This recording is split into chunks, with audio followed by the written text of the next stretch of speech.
레위기 7장 11절부터 27절입니다. 오늘 본문의 배경이해입니다. 이제 마지막으로 3장에서 다루지 않은 화목제사에 대한 추가 규정입니다. 화목제는 세 가지 경우에 드리게 됩니다. 화목제를 드리는 사람의 동기에 따라 첫째, 환난이나 공경에서 벗어나 감사함으로 드리기도 하고, 둘째, 하나님께 서운한 것이 이루어졌을 때 드리기도 하고, 셋째, 드리고 싶어 자원해서 드리기도 합니다. 이러한 경우에 따라 제사 제물은 어떻게 처리할 것인지 소개하고 있습니다. 11절부터 17절입니다. 감사제로 바치는 화목제. 나 주에게 화목제사의 제물을 바칠 때의 규례는 다음과 같다.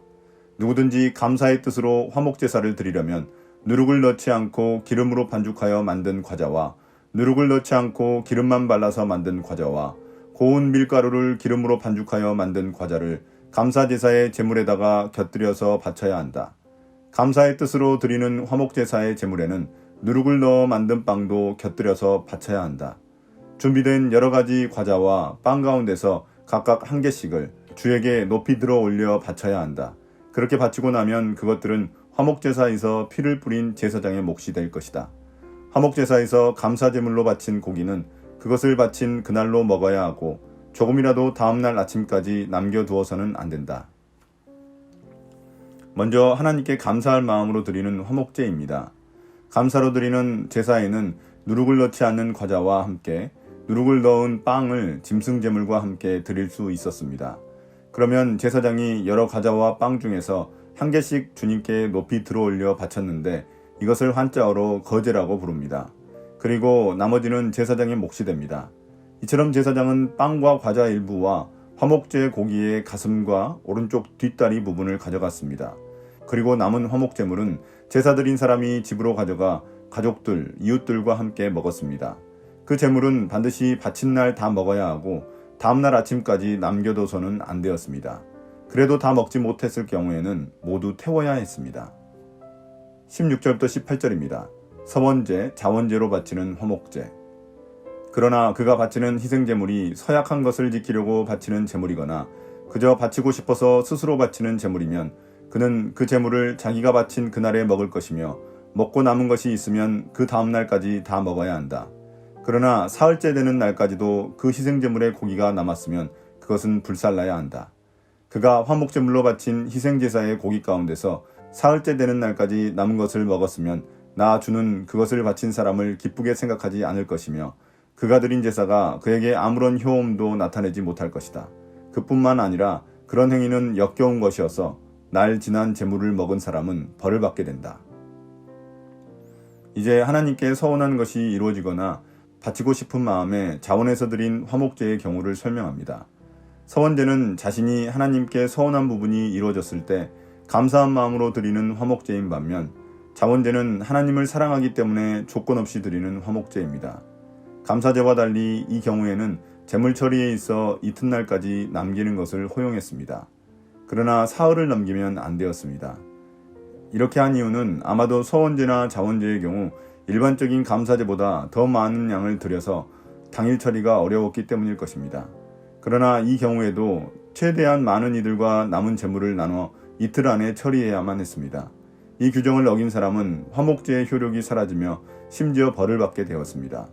이런 규정으로 인해 화목제를 드릴 때에는 그 많은 소나 양을 다 처리하기 위해 가난한 사람들까지 모두 초대하여 어느 누구도 소외되는 자가 없게 하였습니다. 화목제를 통해 백성들이 하나 되기를 원하시는 하나님의 마음을 엿볼 수 있는 부분입니다. 19절부터 21절입니다. 화목제물을 먹을 수 없는 경우. 어떤 것이든지 불결한 것에 닿은 제물고기는 먹지 못한다. 그것은 불에 태워야 한다.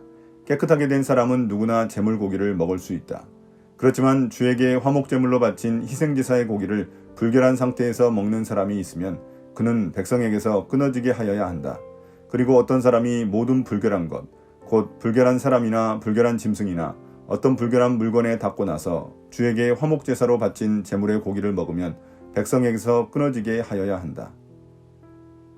이렇게 화목제는 되도록 많은 이들이 참여할 수 있도록 되어 있었지만 참여할 수 없는 사람들도 있었습니다. 남은 제물을 들고 성막 밖으로 나가다가 부정한 것에 접촉한 경우 그 사람은 부정해져서 화목제물을 먹지 못하고 소각해야만 했습니다. 왜냐하면 화목제물은 깨끗하게 된 사람만 먹을 수 있기 때문입니다. 이 규정을 어기면 이스라엘 백성에게서 끊어지는 형벌을 당하게 됩니다. 여기서 백성에게서 끊어진다는 것은 하나님의 심판을 받는다는 의미입니다. 그만큼 심각한 죄로 취급되었습니다. 22절부터 27절입니다. 화목제물에서 먹을 수 없는 부분. 주님께서 모세에게 말씀하셨다. 이스라엘 자손에게 다음과 같이 일러라. 너희는 소든지 양이든지 염소의 기름기는 어떤 것이든지 먹어서는 안 된다. 저절로 죽은 동물의 기름기나 짐승에게 찢겨 죽은 것의 기름기는 다른 목적으로는 사용할 수 있으나 어떠한 경우에도 너희가 먹어서는 안 된다. 나 주에게 제물로 살라 바친 동물의 기름기를 먹는 사람은 누구든지 백성에게서 끊어지게 하여야 한다. 그뿐만 아니라 너희가 어느 곳에 살든지 새의 피든지 짐승의 피든지 어떤 피든지 먹어서는 안 된다. 어떤 피든지 피를 먹는 사람이 있으면 백성에게서 끊어지게 하여야 한다. 앞서 화목제 고기를 먹을 수 없는 부정한 사례를 설명했다면 이제 화목제 고기에서 먹어서는 안 되는 것들을 설명하고 있습니다. 이스라엘 백성들은 어떤 짐승의 기름기도 먹어서는 안 됩니다. 하나님의 것이기에 모두 태워야 했습니다. 이처럼 기름기를 먹어서는 안 되지만 다만 등잔불을 피우는 것과 같이 다른 용도로 쓰는 것은 허용되었습니다. 만일 이러한 규정을 어기면 이스라엘 백성들에게서 끊어지는 형벌을 겪게 됩니다. 피에 대한 규정도 있습니다. 짐승에 피가 남아있으면 절대로 먹지 못했습니다. 피는 생명을 의미하며 하나님께 속한 것이기에 고기는 먹을 수 있지만 피는 먹을 수 없었습니다. 그래서 고기는 반드시 피를 제거한 후 먹어야 했습니다. 이 경우에도 규정을 어기면 백성에게서 끊어지는 형벌을 겪게 됩니다. 오늘의 묵상 포인트입니다. 첫 번째, 하나님은 누구신가? 하나님은 예배가 이웃을 위한 축제가 되길 원하십니다. 화목제는 많은 이웃들과 교제를 나눌 수 있는 축제의 장이었습니다. 하나님 안에서 함께 먹고 나누며 하나의 공동체가 되었습니다. 이처럼 주님은 하나님에 대한 감사가 이웃과의 교제로 연결되는 예배와 삶의 균형을 원하십니다. 두 번째, 나는 누구인가? 화목제물은 유통기한이 지나거나 부정한 물건이나 사람에게 접촉하면 먹을 수 없었습니다. 기름과 피도 먹으면 안 됩니다. 이처럼 축제처럼 드리는 예배일지라도 제멋대로 드리는 예배가 되면 안 됩니다. 하나님의 말씀에 순종하는 것이 기본입니다. 예배에 참여하는 우리의 마음은 얼마나 하나님의 뜻에 맞는 것인지 점검해 봅시다.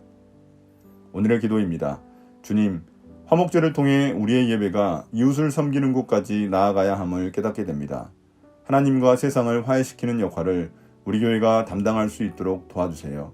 모든 이웃이 함께 기뻐하는 화목제가 우리의 예배가 되게 해주세요.